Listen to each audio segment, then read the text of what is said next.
Oxygène Radio. Anjou Hit & Score.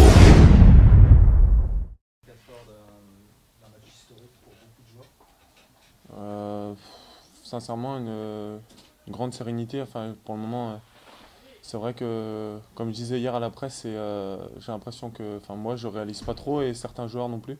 Je parlais avec Gaël Angoula qui, pareil, on réalise pas trop. Je pense que c'est demain vraiment qu'on va se rapprocher du match où on va vraiment se rendre compte de l'envergure que ça a cette Coupe de France et voilà, donc c'est ça qui va être magnifique quoi, avec tous les supporters rennais et angevins qui seront présents demain soir. C'est plus mal de pas trop y penser, pas faire le match avant, comme on dit, éviter, enfin passer une bonne nuit déjà. Ouais, c'est sûr. Ouais, je pense qu'il y a 4-5 ans, peut-être que je l'aurais fait avant le match et je pense que c'est une belle erreur. Après, voilà, la meilleure façon d'avoir un quotidien tout à fait normal et puis voilà, c'est comme ça qu'on va réussir à faire un bon match demain sans le faire avant, quoi, tout simplement. C'est quoi vos sentiments? C'est de l'excitation, de l'impatience, un peu de tension quand même, parce que l'adversaire évidemment s'annonce assez costaud. Dans quel état vous abordez? Ouais, c'est sûr, il y a un peu d'impatience parce que voilà, de se frotter à une belle Ligue 1 quand même, parce que le Stade Rennais, ça reste une belle cylindrée de Ligue 1. Après, il y aura beaucoup d'excitation peut-être avant le coup d'envoi, mais lorsque le coup d'envoi va être donné, il va falloir que ça retombe un peu, notre énergie, il va falloir se concentrer, être rigoureux, parce que voilà, si on est un peu trop excité, peut-être que c'est là où on fera le plus d'erreurs, donc il va falloir bien faire la différence entre les deux, garder notre sérénité et puis mettre beaucoup d'engagement et d'envie dans tout ce qu'on va faire. Il y a une grande croyance, on a l'impression que vous y croyez sincèrement à cette qualification, c'est pas juste pour donner le change. Non, non, non, bien sûr, on y croit. Arrivé en demi-finale, pardon, c'est sûr qu'on est obligé de croire en nos chances. On a fait un parcours un peu atypique, on est passé régulièrement en penalty, mais ça veut dire quelque chose aussi. Ça veut dire que on a de la réussite sûrement, mais beaucoup de sang-froid pour passer dans les séances de tir au but où c'est jamais facile. Alors, arrivé en demi-finale, si on ne croit pas en nos chances, c'est un peu dommage, je trouve. On a un match de quelque chose d'extraordinaire pour le club. Euh, pour moi, joueur, j'ai déjà battu mon record au niveau Coupe de France parce que c'était 32e de finale. Mais ouais, non, c'est magnifique. Il va falloir, comme le coach a dit, prendre tout ce qu'il y a à prendre jusqu'à demain soir parce que ce sera un événement assez exceptionnel. Tu évoques les tirs au but, ça veut dire que ça peut être une stratégie, attendre, vraiment bien défendre avant tout, ou alors il faut jouer. Non, je pense que pour en avoir discuté avec certains qui ont fait la demi-finale il y a 3 4 ans, je crois, contre Paris, ils avaient eu ce malheur de ne pas avoir assez joué le match. Donc je pense qu'il va falloir jouer comme on le fait en championnat. Et puis c'est comme ça qu'on sera les plus dangereux et on va prendre le plus de plaisir. Parce que si on reste à défendre par moment dans le match, ça va arriver, on sera bas sur le terrain, ce qui est logique. Mais si on fait que défendre, je pense que le match risque d'être très long. Donc non, non, il va falloir voilà, être opportuniste dans tout ce qu'on va entreprendre et puis et surtout aller de l'avant, surtout ne pas avoir de regrets à la fin du match. C'est ça qui serait le plus embêtant. Je vais vous offrir aussi une fin de saison plutôt palpitante avec peut-être une finale à jouer et une montée aussi à disputer. Ouais, c'est sûr. Si on est amené à gagner, et j'y crois fortement, moi, en cette victoire demain, ce sera une finale au Stade de France. C'est, enfin, c'est historique. Moi qui suis de la Coupe de France tous les ans, je trouve ça fabuleux. Quand j'avais quelques collègues qui jouaient à Quevilly, je les avais au téléphone et c'est vrai que c'était assez fabuleux ce qu'ils pouvaient vivre. Et puis à côté de ça, on a toujours notre parcours en championnat qui est intéressant. On est toujours en course et ça va être une lutte acharnée jusqu'au 16 mai. Ouais. Vous n'avez pas la peur, en revanche, de tout perdre aussi en l'espace d'une semaine ou 10 jours? Non, mais c'est ce qu'il faut éviter aussi, c'est ça, c'est d'avoir peur de. Enfin, il n'y a pas besoin d'avoir peur, je veux dire, il y a beaucoup de choses positives à tirer de tout ça. On a une demi-finale dans un beau stade où il y aura du monde à regarder les matchs. Enfin, la peur, je pense que si on a peur de jouer au foot, il faut arrêter. On a forcément sa petite appréhension, mais je pense que c'est une appréhension pardon, pour être bon quoi, sur le terrain. Il ne faut pas avoir peur parce que c'est là où tu perds tous tes moyens. Mais on n'a pas peur non, de quoi que ce soit. Je pense qu'on prend tout ce qu'il y a à prendre.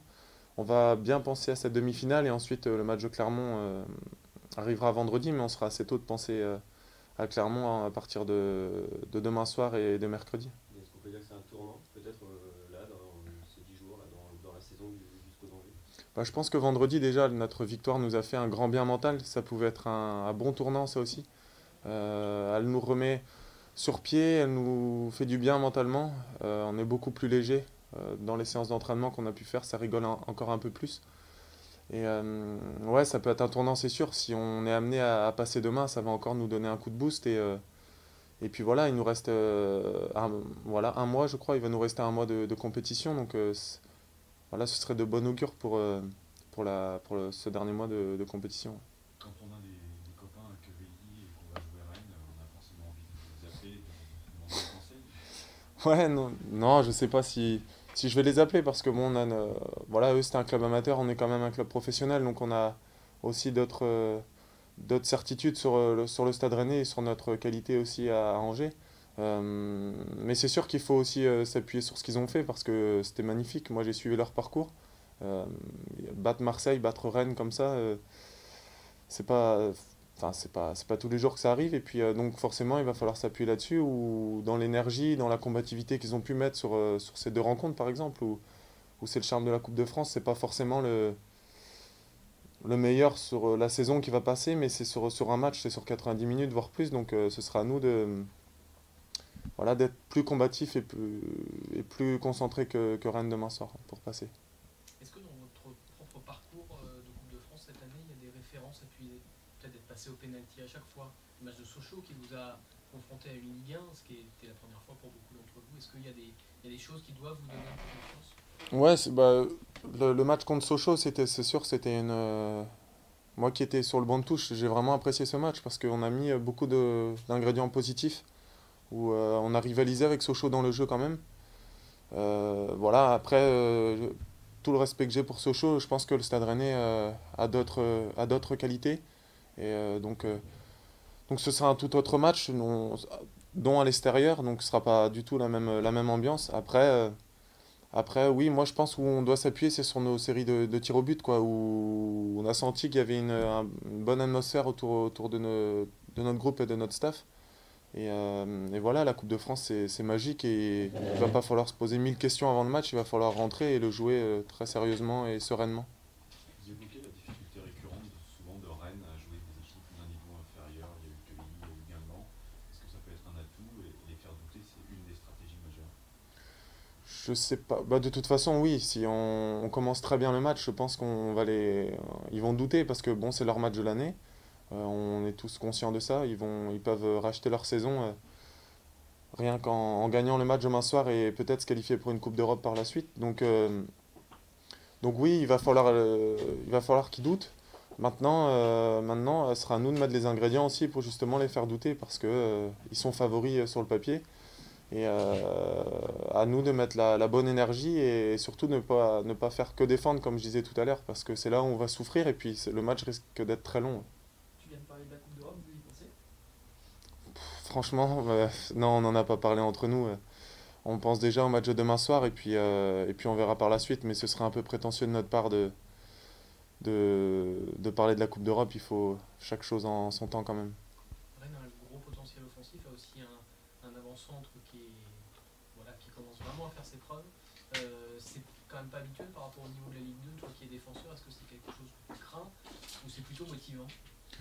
Craindre, non. Je pense que c'est tout un honneur pour moi de jouer contre un attaquant de cette classe-là. Après, c'est un international suédois, pardon. Donc voilà, il y aura énormément de qualité chez ce joueur. J'ai regardé un petit peu ce qu'il faisait, donc je me suis appuyé sur ses dernières prestations qu'il a pu faire.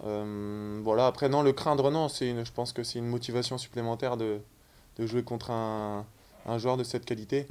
Donc voilà, moi je vais tirer le maximum de positif pour être le meilleur possible demain soir.